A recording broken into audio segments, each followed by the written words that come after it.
पुणात्मा परमात्मा कहते कोई भी प्रकार का यदि आप में अभिमान हुआ है तो आपका भक्ति नाशक बन गया।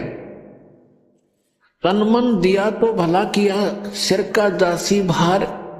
और जे कभी ये कह दिया कि मैंने इतना दान कर दिया तो बहुत सहज सिर मार, वो दान तो नष्ट हो ही हो गया और भक्ति हीन भी हो गया। तो उस सूक्ष्म शरीर के अंदर सारी वासनाएं जमा होती है, हमारे जैसे अच्छे माड़े कर्म हमने कर रखे। तो उस सूक्ष्म शरीर के समेत यो जीव तपस्या पर पटक दिया जाता है। वहां पर अपने आप ये पड़े से उठे है, भुने से बहुत बुरा हाल हो जाए, चटक पटक करे से, और इसमें से इसकी वासना निकाली जाती है। जैसे सुनार सोने में तय खोट काट लेता है तो उसको तात ऐसा करती, और ताके उन्होंने कहेगा भाई इसका मेरा बुंजनी थी तो ये कान्ना के बना दे, वो खोट काटेगा प्योर कर देगा, और फिर उस कान्ना का पहले बुंजनी थी फिर कान्ना की बना दी। इसी प्रकार यु काल हमें वहां पटक देता है। एक भक्त ने प्रश्न किया कि क्या वहां पर जीव मरता है? नहीं। आप कहते हो खावस है तो जीव मर गया।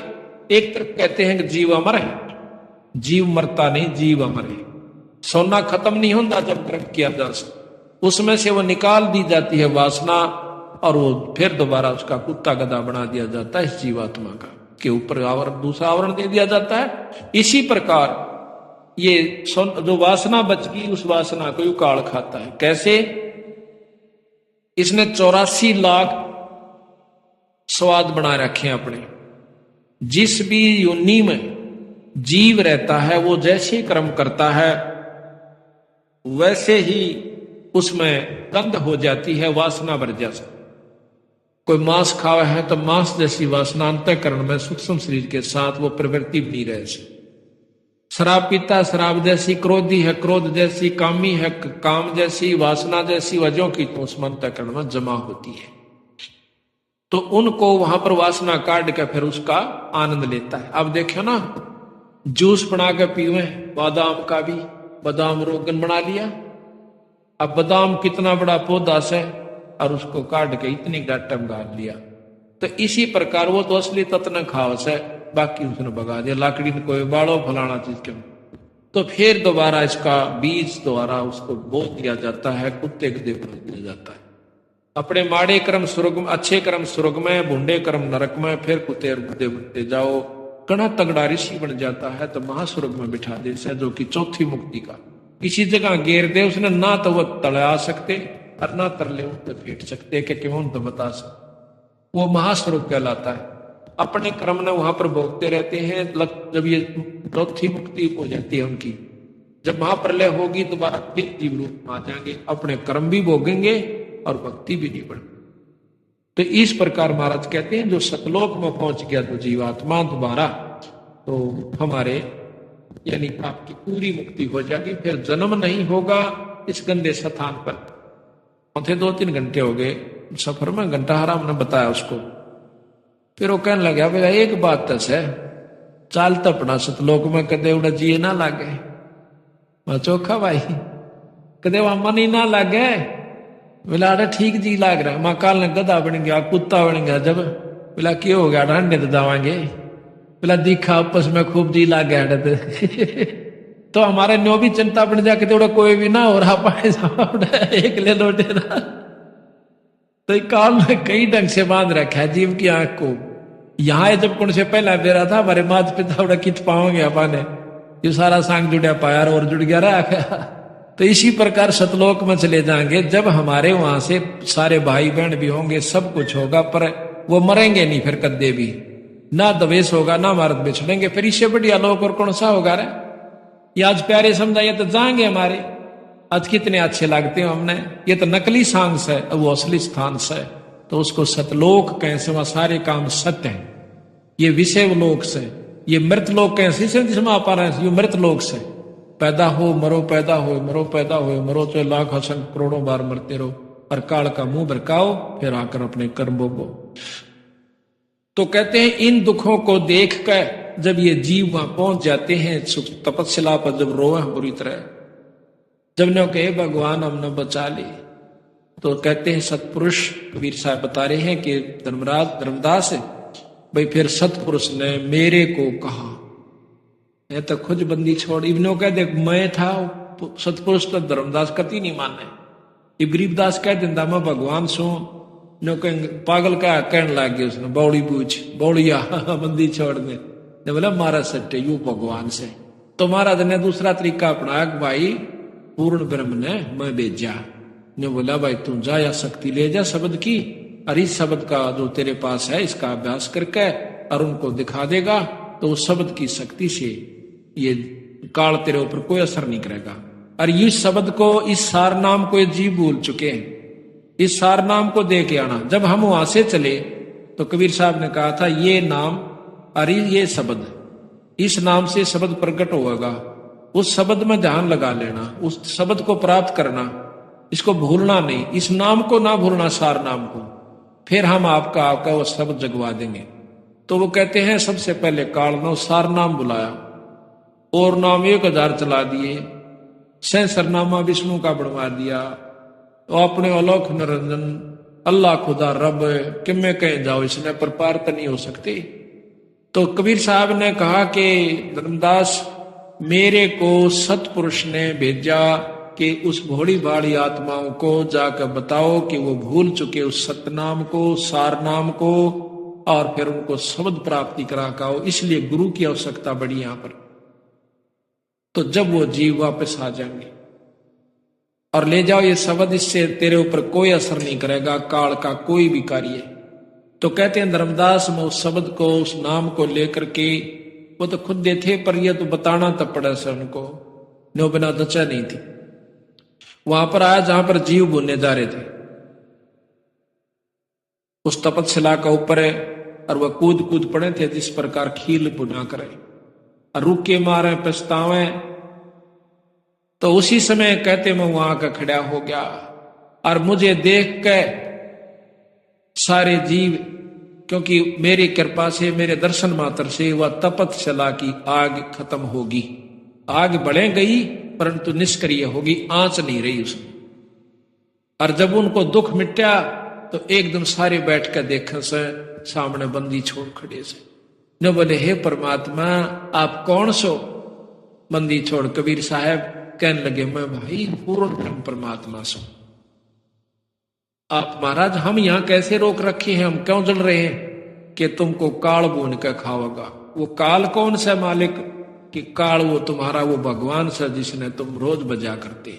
वो कौन? कि ज्योत निरंजन ब्रह्म और ब्रह्मा और विष्णु महेश, ये उसके 3 पुत्र हैं बेचारे।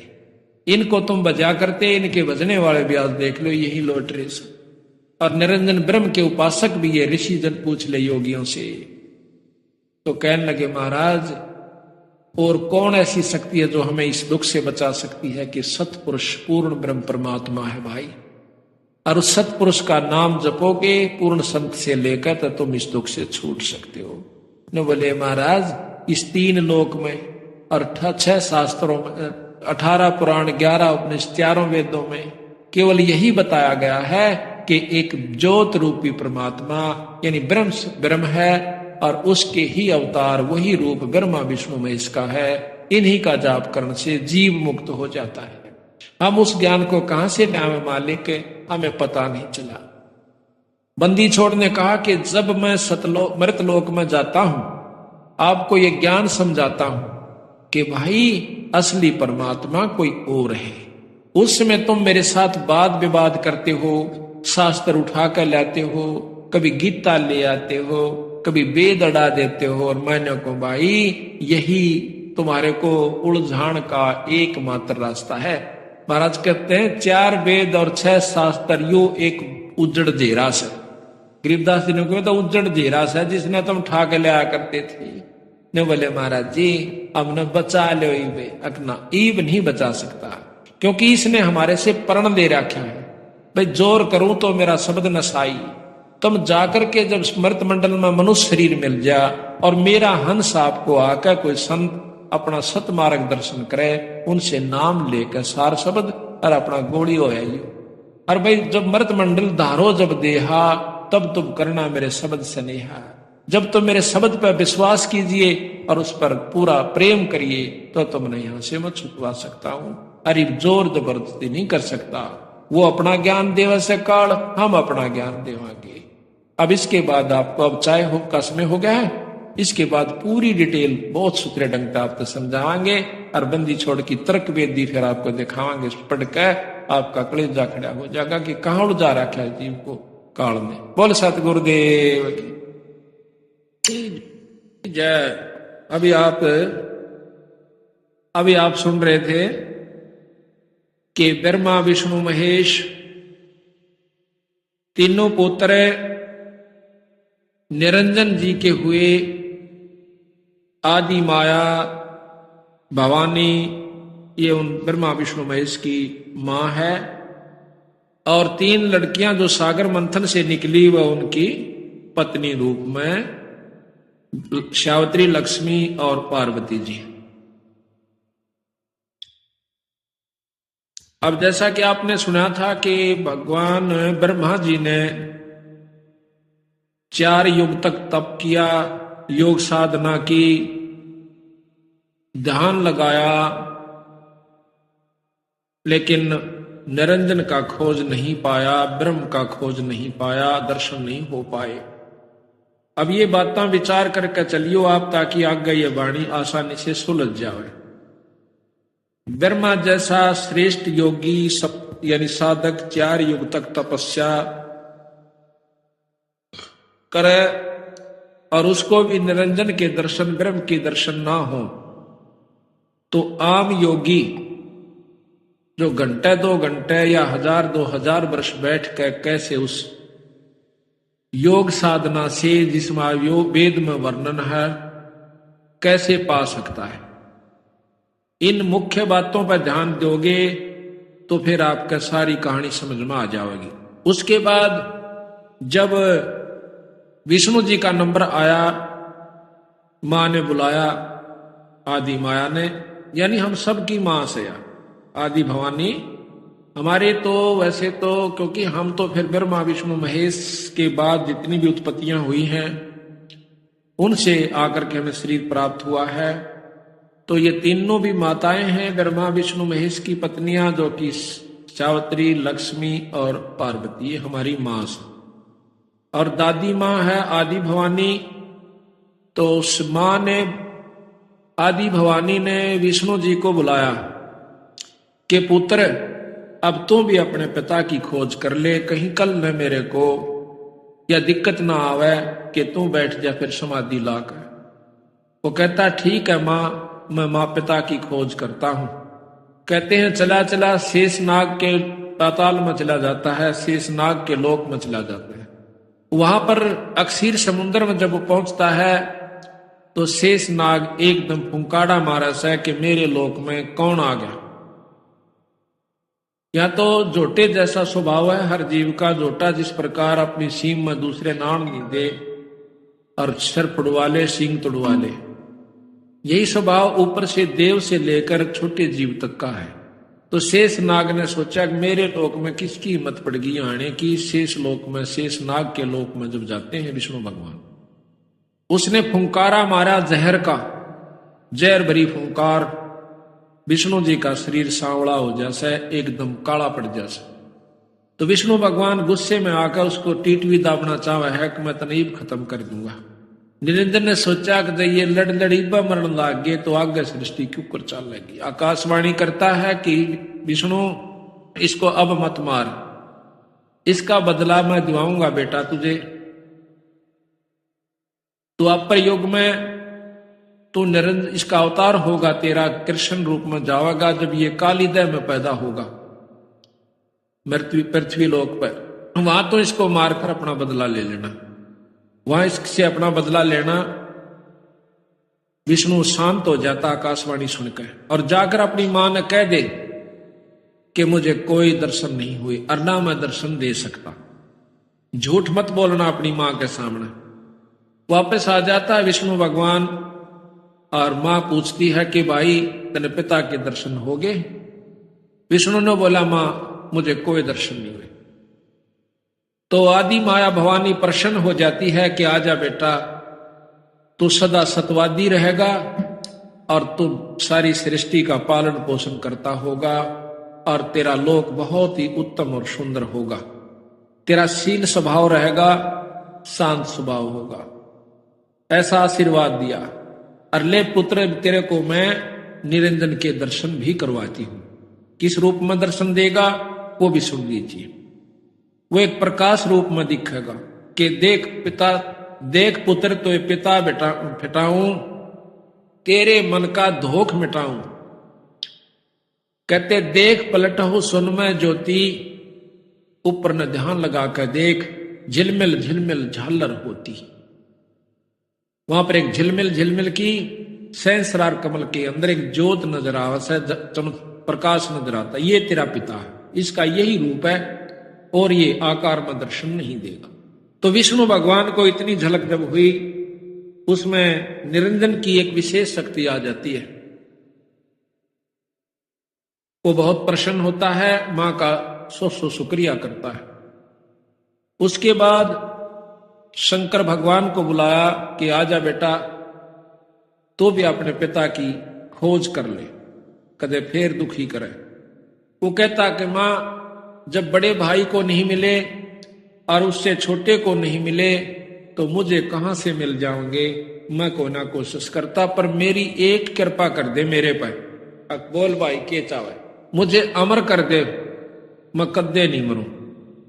न बोली भाई, यो काम मारे बस का को। इस लोक में मरना और जन्मना ये तो प्रथम काम से। हाँ, एक काम बता दूंगी कि तेरी उम्र सब तो बड़ी हो जाएगी, ऐसी विधि बता देती। वो क्या है कि योग विधि है समाधिस्थ आप रहा करो, ज्यादातर समाधि में रहा करो, 10वें द्वार पर अपने सुरत डाटा करो और प्राणों को ऊपर चढ़ा लिया करो 10वें द्वार में। आपके सांस कम आवेंगे, जिससे आपकी उम्र सबसे बड़ी हो जाएगी। शास्त्रों में प्रमाण मिलता है कि जब 14 इंद्र मर जाते हैं, एक ब्रह्मा खत्म होता है और 7 ब्रह्मा मर जाते हैं जब एक विष्णु समाप्त होता है, और 7 विष्णु मर जाते हैं तब एक रुद्र यानी शंकर भगवान खत्म होता है। ये अब आप देखते जाना, बातों को ख्याल से सुनना ताकि आगे आप किसी ने बताने योग्य हो जाओ। अब हमने ये शास्त्र पढ़ा करते, जितने पिछले पुराने अपने हिंदू शास्त्र हैं, तो उनका ज्ञान हुआ इसी प्रकार कथाएं सुनने से। अब ये भी ज्ञान आपको होगा इन्हीं बंदी छोड़ के खुले समागम सत्संगों से। तो आइए अब देखते हैं संत रामपाल जी महाराज जी के ज्ञान को। अनुराग सागर पृष्ठ 3 से 5 तक का सारांश।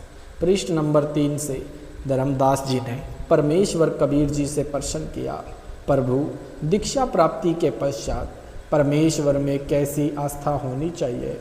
उत्तर दिया कबीर परमेश्वर जी ने बताया है कि जैसे मृग यानी हिरण शब्द पर आसक्ता यानी आसक्त होता है, वैसे साधक परमात्मा के प्रति लगन लगावे। हिरण यानी मृग पकड़ने वाला एक यंत्र से विशेष शब्द करता है, जो हिरण को अत्यंत पसंद होता है। जब वह शब्द बजाया जाता है तो हिरण उस ओर चल पड़ता है और शिकारी जो शब्द कर रहा होता है उसके सामने बैठकर मुख जमीन पर रखकर समर्पित हो जाता है, अपने जीवन को दांव पर लगा देता है।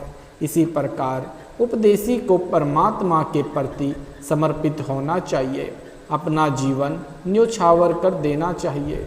दूसरा उदाहरण पतंग यानी पंख वाला कीड़ा, जो यानी पतंग को प्रकाश बहुत प्रिय है। अपनी प्रिय वस्तु को प्राप्त करने के लिए वह दीपक, मोमबत्ती, बिजली की गर्म लाइट के ऊपर आसक्त होकर उसे प्राप्त करने के उद्देश्य से उसके ऊपर गिर जाता है और मृत्यु को प्राप्त हो जाता है।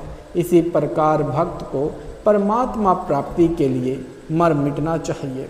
समाज की परंपरागत साधना को तथा अन्य शास्त्र विरुद्ध रीति रिवाजों को त्यागने तथा सत्य साधना करने में कठिनाइयाँ आती है, उनका सामना करना चाहिए, चाहे कुछ भी कुर्बानी देनी पड़े, पीछे नहीं हटे। तीसरा उदाहरण, पुराने समय में पत्नी से पहले यदि पति की मृत्यु हो जाती थी तो पत्नी अपने पति से इतना प्रेम करती थी कि वह अपने मृत पति के साथ उसी चिता में जलकर मर जाती थी। उस समय घर तथा कुल के व्यक्ति समझाते थे कि तेरे छोटे छोटे बच्चे हैं, इनका आपके बिना कौन पालन करेगा। चाचे ताऊ किसी के बच्चों को नहीं पालते। जब तक माता पिता होते हैं तब तक कुल के व्यक्ति प्यार की औपचारिकता करते हैं। वास्तव में प्रेम तो अपनों में ही होता है। आप इन छोटे छोटे बच्चों की ओर देखो। बच्चे पिता के वियोग में रो रहे होते हैं। माता का पल्लू पकड़कर यानी पकड़ रोकते हैं। उस स्त्री को उसके सवरण के आभूषण भी दिखाई जाते हैं। देख इनका क्या होगा, कितने सुंदर तथा बहुमूल्य आभूषण हैं। आप अपने बच्चों में रहो। परंतु वह स्त्री प्रेमवश होकर उसी चिता में जिंदा जलकर मर जाती थी, पीछे कदम नहीं हटाती थी। पहले तो इस प्रकार सती होती थी, कोई एक दो ही होती थी। बाद में यह रीति रिवाज कुल की मर्यादा का रूप ले गई। पति की मृत्यु के पश्चात स्त्री को जबरन उसी चिता में जलाया जाने लगा था, जिससे स्त्री प्रथा का जन्म हुआ। बाद में यह कुप्रथा संघर्ष के पश्चात समाप्त हो गई। इस कथा का सारांश है कि जैसे एक पत्नी अपने पति के वैराग्य में जिंदा जलकर मर जाती है, मुख से राम राम कहकर चिता में जल जाती है, जगत में जीवन दिन चार का कोई सदा नहीं रहे, यह विचार पति संग चाली कोई कुछ कहे। शब्दार्थ, बहुत पुराने समय में स्त्री अपने मृत पति के पश्चात जलकर मर जाती थी। उस समय उसकी आस्था अपने पति के अतिरिक्त किसी धन संपत्ति, बालकों या आभूषण में नहीं रहती थी। वह विचार करती थी कि संसार में आज नहीं तो कुछ दिन बाद मृत्यु होगी। संसार के व्यक्ति कुछ भी कहें, वह किसी की परवाह नहीं करती थी। इस तरह का विचार करके वह स्त्री अपने पति के साथ जलकर मरती थी। यह कुरीति थी, परंतु उस समय बहुत महत्व माना जाता था। अब शिक्षित समाज ने इस कुरीति व जुल्म का अंत कर दिया है। भक्ति में दृढ़ता उत्पन्न करने के लिए यह उदाहरण सटीक है कि भक्त को भी ऐसी आस्था परमात्मा प्राप्ति के लिए बनानी चाहिए। संसार के व्यक्तियों की सांसारिक बातों पर ध्यान न देकर अपने उद्देश्य की सफलता के लिए दृढ़ता से भक्ति करें, मर्यादा का पालन करें। नीचे की वाणियों में यही समझाया है कि भक्त सत्पुरुष की प्राप्ति के लिए ऐसे ही लगन लगाए, संसार के नाते संपत्ति को भूल जाएं और केवल परमात्मा में ध्यान लगाए। हे धर्मदास, इस प्रकार भक्त का विचार होना चाहिए। ऐसे ही जो सत्पुरुष लो लावे, कुल परिवार सब बिसरावे। नारी सूत का मोह न आने, जगत रु जीवन सौपन कर जाने। जग में जीवन थोड़ा भाई, अंत समय कोई नहीं सहाई। बहुत प्यारी नारी जग माही, मात पिता जाके सम नाही। तेही कारण नरसीस जो देही, अंत समय सो नहीं संग देही। चाहे कोई जले पति के संगा, फिर दोनों बने कीट पतंगा। फिर पशु पक्षी जन्म पावे, बिन सतगुरु दुख कौन मिटावे। ऐसी नारी बहुतेरी भाई, पति मरे तब रुधन मचाई। काम पूर्ति की हानि विचारे, दिन तेरे ऐसे पुकारे। निज स्वार्थ को रोदन करही, तुरंत ही खसम दूसरों करही। सुत परिजन धन सौपन स्नेही, सत्य नाम गहु निज मति एही। सौ तन सम प्रिय और न आना, सो भी संग नहीं चलत निदाना। ऐसा कोई ना दिख भाई, अंत समय में होए सहाई। आदि अंत का सखा बुलाया, झूठे जगन्नाथों में फिरे उम्हाया। अंत समय जमदूत गला दबावे, ता समय कहो कौन छुड़ावे। सतगुरु है एक छुड़ावन हारा, निश्चय कर मानू कहा हमारा। काल को जीत हंस ले जाही, अविचल देश जहाँ पुरुष रहाई। जहाँ जाए सुख होए अपारा, बहुर न आवे इस संसारा। ऐसा दृढ़ मता कराही, जैसे शूरा लेत लड़ाई। टूक टूक हो मरे रण के माही, पूठा कदम कबू हटावे नाही। जैसे सती पति संग रही, ऐसा दृढ़ निश्चय जो कर ही, साहिब मिले जग कीर्ति होई, विश्वास कर देखो कोई। हम है रहा बतावन हारा, माने वचन भव उतरे पारा। छल कपट हम नहीं कराही, निस्वार्थ परमार्थ करें भाई। जीव एक जो शरण पुरुष की जावे, प्रचारक को घना पुण्य पावे। कोटि देनु जो कटत बचाई, एता धर्म मिले परवाहक ताही। लावे गुरु शरण शिक्षा दिलावे, आपा ना थापे सब कुछ गुरु को बतावे। जो कोई प्रचारक गुरु बनी बैठे, परमात्मा रूठे काल कान ऐठे। 1,28,000 झूठे गुरु रोवें, पड़े नरक में ना सुख सोवें। अब कहे हैं भूल भई बारी, हे सतगुरु सुध लेवो हमारी। बोए बबूल आम कहाँ खाई, कोटि जीवन को नरक पठाई। ऐसी गलती ना करहूँ सुजाना, सत्य वचन मानो परमाना।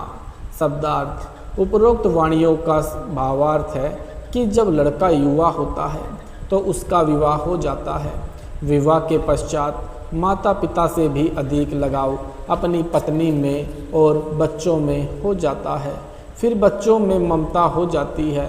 यदि पति की मृत्यु हो जाती है तो पत्नी साथ नहीं जाती। कुछ समय पश्चात यानी 13वीं क्रिया के पश्चात छोटे बड़े पति के भाई के साथ सगाई या विवाह कर लेती है। पति को पूर्ण रूप से भूल जाती है। यदि कोई अपने पति के साथ जल मरती है तो अगले जन्म में पक्षी या पशु योनि में दोनों भटक रहे होंगे। जिस पत्नी के लिए पुरुष अपनी गर्दन तक कटा लेता है, यदि कोई किसी की पत्नी को बुरी नज़र से देखता है, मना करने पर भी नहीं मानता है, तो पति अपनी पत्नी के लिए लड़ मरता है। फिर वही पत्नी पति के मृत्यु के उपरांत अन्य पुरुष से मिल जाती है। यह भले ही समय की आवश्यकता है, परंतु भक्त के लिए ठोस शिक्षा है। इसी प्रकार किसी व्यक्ति की पत्नी की मृत्यु हो जाती है तो वह कुछ समय उपरांत दूसरी पत्नी ले आता है। पत्नी अपने पति के लिए अपना घर, भाई बहन, माता पिता त्याग कर चली आती है, परंतु पत्नी की मृत्यु के उपरांत स्वार्थ के कारण रोता है। परंतु जब अन्य व्यक्ति विवाह के लिए कहते हैं तो सब भूल कर तैयार हो जाता है। भावार्थ है कि सब स्वार्थ का नाता है। इसलिए सत्य भक्ति करके उस सतलोक में चलो जहाँ पर जरा यानी वृद्ध अवस्था तथा मरण यानी मृत्यु नहीं है। आगे चेतावनी दी गई है कि हे भक्त, अपने शरीर के समान इंसान को कुछ भी प्रिय नहीं होता। अपने शरीर की रक्षार्थ लाखों रुपए इलाज में खर्च कर देता है, यह विचार करके कि यदि जीवन बचा तो मेहनत मजदूरी करके रुपए तो फिर बना लूँगा। यदि रुपए नहीं होते हैं तो संपत्ति को भी यही विचार करके बेच देता है और अपना शरीर बचाता है। परमेश्वर कबीर जी ने समझाया है कि हे धर्मदास, सब तनु सम प्रिय और न आना, सो भी संग न चलत निदाना। अपने शरीर के समान अन्य कुछ वस्तु प्रिय नहीं है, वह शरीर भी आपके साथ नहीं जाएगा। फिर अन्य कौन सी वस्तु को तू अपना मान कर फूले और भगवान भूले फिर रहे हो। यह यानी सर्व संपत्ति तथा परिजन एक सौपन जैसा साथ है। कबीर परमेश्वर जी ने कहा है कि मेरी अपनी राय यह है कि पूर्ण संत से सत्य नाम यानी सत्य साधना का मंत्र लेकर अपने जीव का कल्याण कराओ, और जब तक आप सौपन यानी संसार में हैं, और मोक्ष कराओ यानी आप जब तक संसार में हैं तब तक सौपन देखते हुए पूर्ण संत की शरण में जाकर सच्चा नाम प्राप्त करके अपना मोक्ष कराओ। सर्व प्राणी जीवन रूपी रेलगाड़ी में बैठकर सफ़र कर रहे हैं। जिस डिब्बे में बैठे हो वह आपका नगर है। जिस सीट पर बैठे हो वह आपका परिवार है। जिसकी यात्रा पूरी हो जाएगी वे अपने अपने स्टेशन पर उतरते जाएंगे। यही दशा इस संसार की है। जैसे यात्रियों को मालूम होता है कि हम कुछ देर के साथी हैं, यानी कुछ देर के साथी हैं। समय यानी समय व्यक्ति उस सफ़र में प्यार से रहते हैं, एक दूसरे का सहयोग करते हैं। इसी प्रकार हमने अपने सौपन वाले मानव जीवन के समय को व्यतीत करना है।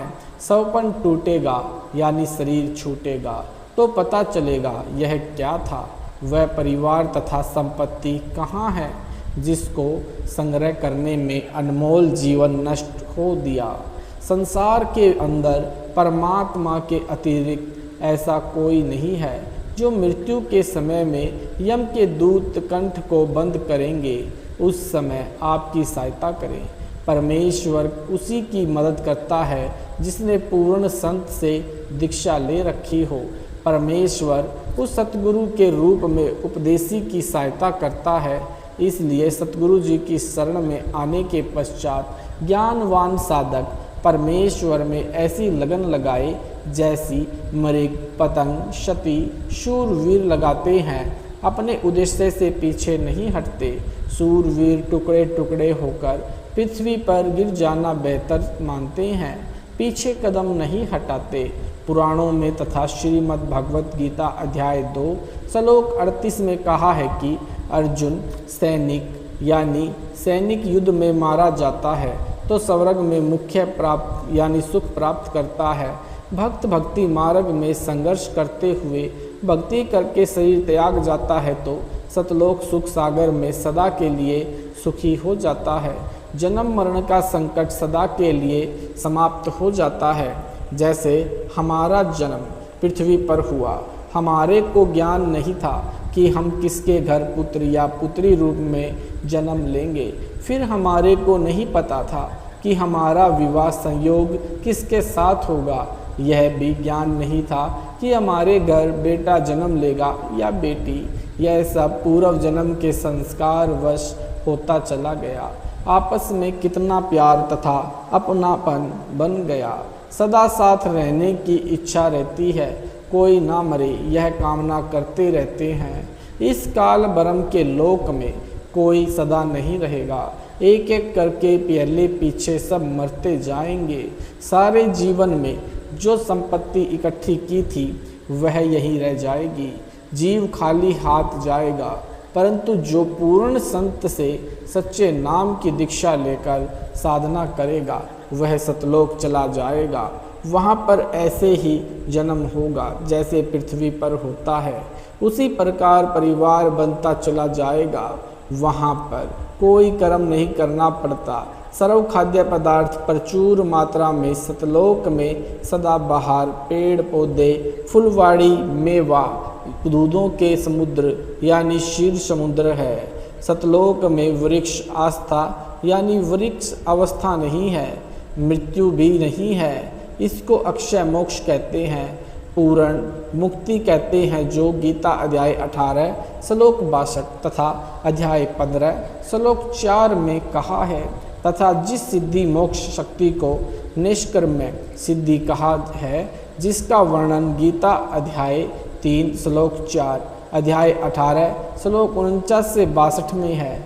इस काल ब्रह्म यानी ज्योति निरंजन के 21 ब्रह्मांडों के क्षेत्र में सर्व प्राणी कर्म करके ही आहार प्राप्ति करते हैं। सत्य लोक में ऐसा नहीं है, वहाँ बिना कर्म किए सर्व सुख पदार्थ प्राप्त होते हैं।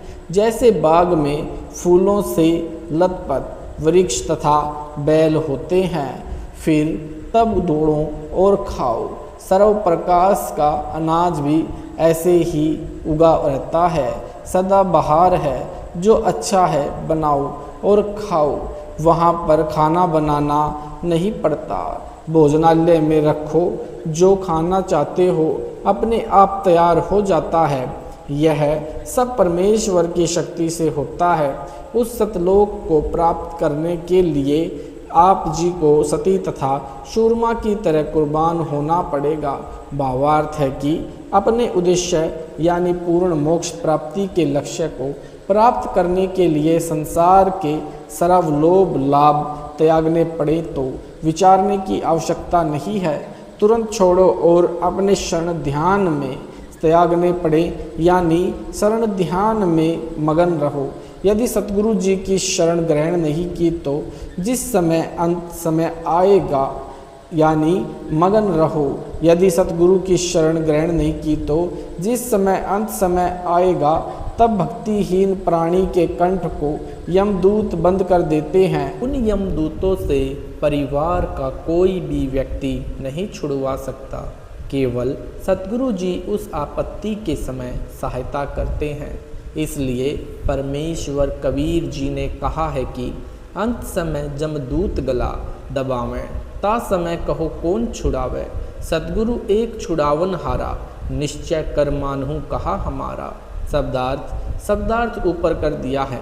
यदि कोई भक्त ज्ञान समझकर दीक्षित होकर अन्य भोले भूले जीवों को ज्ञान चर्चा करके सत्य ज्ञान प्रचार द्वारा सतगुरु शरण में लाकर दीक्षा दिलाता है तो उसको एक जीव को सत्य भक्ति मार्ग बताकर गुरु से दीक्षा दिलाने का इतना पुण्य होता है जितना 1 करोड़ गायों को काटने से कसाई से बचाने का मिलता है। एक मानव का जीवन इतना बहुमूल्य तथा इतने पुण्यों से प्राप्त होता है। यदि कोई मूर्ख प्रचारक मान बढ़ाई के वश होकर स्वयं दीक्षा देता है, स्वयं गुरु बन बैठता है तो वह महाअपराधी होता है। उससे परमेश्वर रुष्ट हो जाता है तथा काल उसको कान पकड़कर घसीट कर ले जाता है, जैसे खटीक यानी कसाई बकरे बकरी को ले जाता है। कबीर सागर के अध्याय अम्बु सागर पृष्ठ 48 पर प्रमाण है कि तब देखा दूतन कह जाई, 84 तहाँ कुंड बनाई। कुंड कुंड बैठे यमदूता, देत जीवन कह कष्ट बहुता। तहाँ जाए हम ठाट रहावा, देखत जीव विनय बहु लावा। झूठे कड़िहार यानी नकली सतगुरु की दशा, पड़े मार जीव करें बहु शोरा। बांध बांध कुंडन में बोरा, 1,28,000 पड़े कड़िहारा। बहुत कष्ट तहाँ करत पुकारा, हम भूले सवारत संगी। अब हमरे नाही अर्दंगी, हम तो जरत हैं अग्नि मंझारा।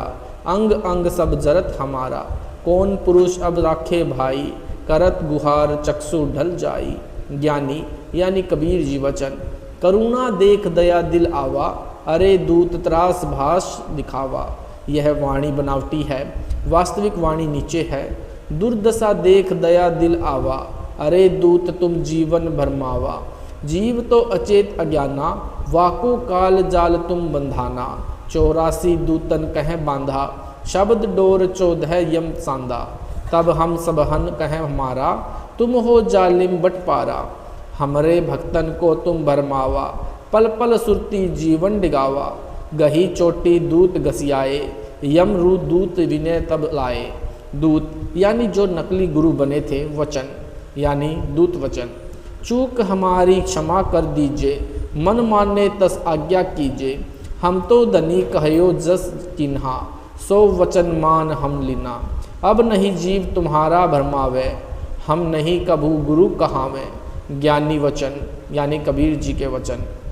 सुन ज्ञानी बहुते हंसाई, दूतन दुष्ट बंद न छोड़ो जाई। पल एक जीवन सुख दीना, तब संसार गमन हम किन्हा। भावार्थ, कबीर परमेश्वर जी ने बताया है कि जो झूठे सतगुरु बनकर मान बढ़ाई के वश होकर काल प्रेरणा से भोले जीवों को भरमाया करते थे, उनको भी दंड मिलता है।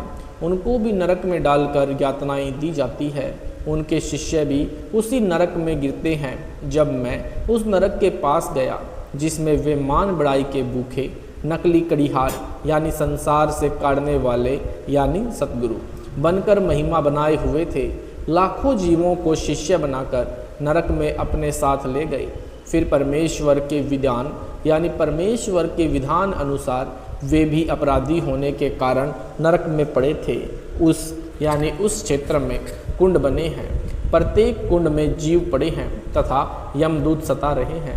वे 28 लाख नकली सतगुरुओं ने मुझे देखकर अर्जी लगाई कि हमें बचा लो प्रभु।